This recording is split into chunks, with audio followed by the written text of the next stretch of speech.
The chandelier's light fractured across the marble floor like shattered glass, and in that instant, before the music even swelled, I felt the first crack in my marriage. My palm, slick with nervous sweat, tightened around Elena's fingers as I tugged her toward the center of the room. "Come on, one spin," I whispered, voice low enough that only she could hear the plea beneath the joke. She stiffened, the silk of her emerald dress brushing my wrist like a warning. Around us, laughter rose in bright, expensive waves. Champagne flutes chimed.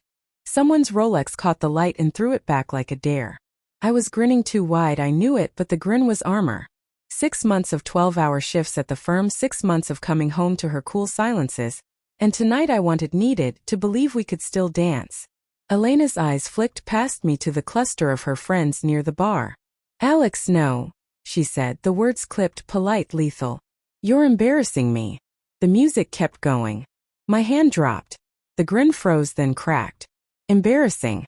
The word landed between us like a slap I wasn't allowed to flinch from. I retreated to the edge of the ballroom, pulse hammering in my ears louder than the string quartet. From the shadows I watched her glide back to the others, her spine straight, her laugh bright again, as if I'd never existed. Someone handed her a fresh flute. She tilted her head, throat gleaming, and I felt the old ache bloom under my ribs. 10 years ago she'd chosen me over a trust fund. Tonight she was choosing them. I told myself it was the alcohol talking, the altitude of their money making her dizzy. I told myself a lot of things.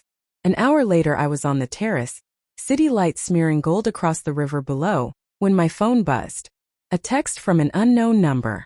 "You deserve to know what she says when you're not listening." Attached was a video. 30 seconds.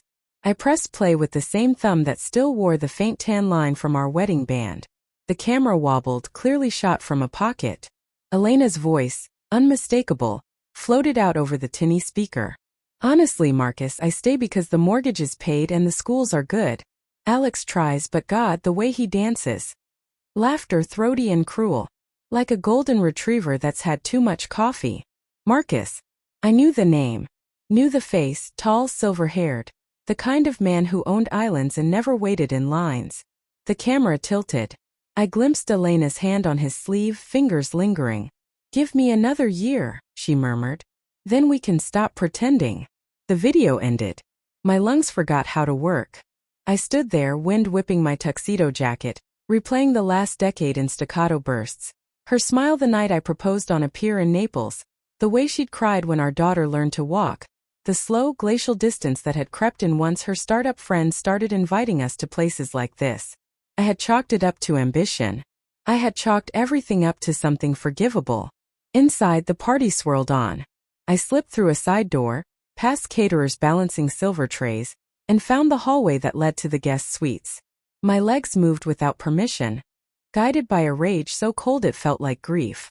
Suite 412. Marcus had bragged about it earlier, best view in the house.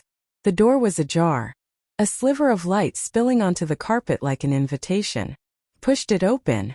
They were on the balcony, city glow painting them in silhouette. Elena's back was to me. Marcus's hand rested low on her waist, proprietary. She laughed at something he said, the sound intimate, unguarded. The laugh she used to save for me when we were broke and happy. I must have made a noise because she turned. Her face cycled through emotions too fast to name. Surprise, guilt, calculation, defiance. Alex. My name left her lips like a foreign word. Marcus didn't flinch. He simply lifted an eyebrow, amused. Bad timing, old sport? I ignored him. "A year," I said, voice ragged. "That's the plan?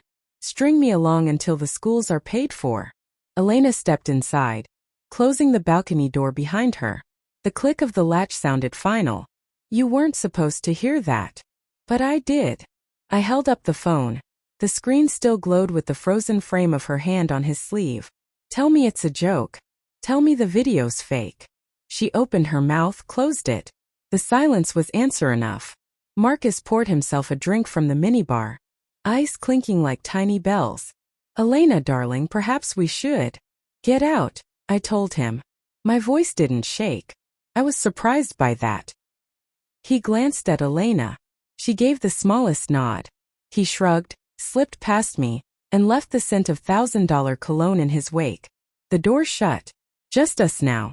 Elena folded her arms, chin lifted in that way she did when she knew she was wrong but refused to yield. You want the truth? Fine. I'm exhausted, Alex. Exhausted by PDA bake sales and your mother's meatloaf, and the way you still clap when the plane lands. These people, she gestured toward the party, they see a future. You see a past. I laughed, a sound like breaking glass. I see the woman who swore in front of God and our daughter that she'd choose me every day. I was 28, she snapped. I didn't know what choosing meant. And now you do? I stepped closer. She didn't back away. Now it means hotel balconies and exit strategies? Her eyes glistened but her jaw stayed firm. I never wanted to hurt you. Too late. We stood there, inches apart, the air between us thick with 10 years of shared grocery lists and mortgage statements and the particular silence that falls after a child's nightmare. I wanted to shake her. I wanted to kneel.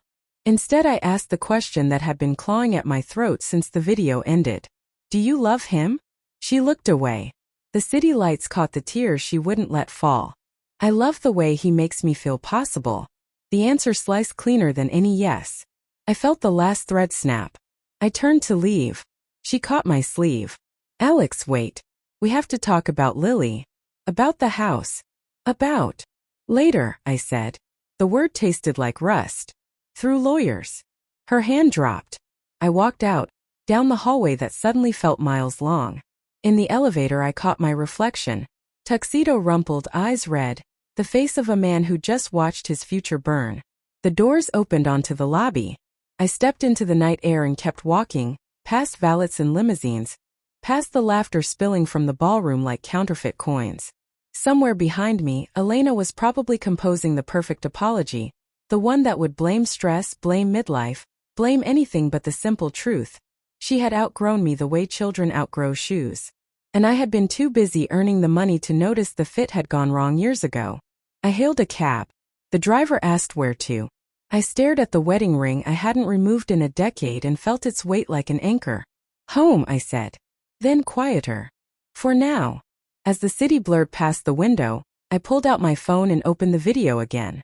This time I didn't watch her face. I watched my own reflection in the black screen behind her, smiling, clueless, already gone. I pressed delete.